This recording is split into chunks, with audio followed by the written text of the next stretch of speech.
प्रभातखबर.com, विश्वास वही, रफ्तार नहीं।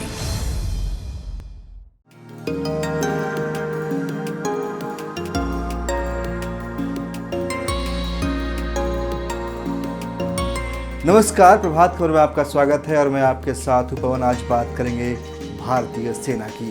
भारतीय सेना के शौर्य को सम्मान देते हुए देश में हर साल 15 जनवरी को सेना दिवस यानी आर्मी डे मनाया जाता है। इस साल 73वां सम्मान दिवस मनाया जा रहा है। इस खास दिन के मौके पर समूचा देश भारतीय सेना की वीरता, सेना के अदम्य साहस और देश के लिए सेना की कुर्बानी को याद करता है। भारतीय सेना के साहस के किस्से वैसे तो हर दिन किसी न किसी घर में किसी न किसी रूप में सुनाए जाते हैं, पर 15 जनवरी को थल सेना का विशेष परेड का आयोजन किया जाता है। इस बार आर्मी डे परेड का आयोजन करियप्पा परेड ग्राउंड में किया गया है। अंग्रेजों की दास्तां से मुक्त होने के बाद पहली बार फील्ड मार्शल कोदंडेरा एम करियप्पा ने आखिरी British commander in chief general sir Francis butcher से भारतीय सेना के पहले कमांडर इन चीफ के रूप में पदभार ग्रहण किया था। उस वक्त भारतीय सेना में 2 लाख जवान थे। उनके सम्मान में हर साल आर्मी डे मनाया जाता है। भारतीय सेना की कमान संभालने वाले एम करियप्पा पहले भारतीय थे। बता दें कि भारतीय सेना की स्थापना 1 अप्रैल 1895 में लगभग 125 साल पहले अंग्रेजों ने की थी, पर 15 जनवरी 1949 को एक भारतीय के हाथ में सेना की शक्ति का ट्रांसफर हुआ था। भारतीय थल सेना में वर्तमान में 15.5 लाख से अधिक जवान हैं। दुनिया की सबसे बड़ी थल सेना है। दूसरे नंबर पर किम जोंग की सेना है, जबकि तीसरे नंबर पर चीन की सेना है।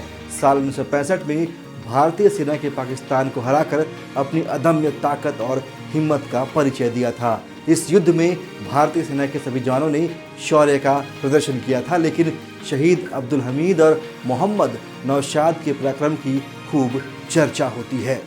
इसके बाद 1971 में भारत पाक के बीच लड़ा गया युद्ध में भारतीय सेना ने अपना पराक्रम दिखाया था। 1962 के भारत चीन युद्ध में भी दुनिया ने भारतीय सेना का पराक्रम और साहस देखा। इसके बाद साल 1999 में भारत पाकिस्तान के बीच करगिल युद्ध हुआ। इस युद्ध में हिंदुस्तान की सेना ने पाकिस्तानी सेना के छक्के छुड़ाते हुए घुसपैठियों को करगिल की पहाड़ियों से खदेड़ा। भारतीय सेना के इतिहास में इस युद्ध को स्वर्णिम अक्षरों में लिखा जाएगा। इस बीच भारतीय सेना ने कई मौकों पर अपनी बहादुरी का परिचय दिया है। सीमा के अंदर और सीमा पर दोनों जगहों पर भारतीय सेना ने भारत का सिर गर्व से ऊंचा किया है। इसके बाद भारतीय सेना ने वह कारनामा किया जिसने भारतीय सेना को विश्व की सबसे मजबूत सेनाओं की पंक्ति में लाकर खड़ा कर दिया। सेना ने पूरी दुनिया को अपनी ताकत का लोहा मनवा दिया। जब पुलवामा हमले का जवाब देने के लिए भारतीय सेना ने पाकिस्तानी सीमा के अंदर घुसकर सर्जिकल स्ट्राइक किया था। इस ऑपरेशन में भारतीय सेना ने आतंकी बेस को ध्वस्त कर दिया और 300 आतंकियों को मार गिराया था, जबकि भारतीय सेना की ओर से एक भी जवान हताहत नहीं हुआ था। आज भारतीय सेना इतनी ताकतवर है कि चीन भी भारत की तरफ आंख उठाकर देखने की हिमाकत नहीं करता। यह भारतीय सेना की ताकत है। सेना के सम्मान के लिए सेना दिवस मनाया जाता है। प्रभात खबर की टीम की ओर से भी भारतीय सेना की इस ताकत को नमन है। नमस्कार। प्रभातखबर.com, विश्वास वही, रफ्तार नहीं।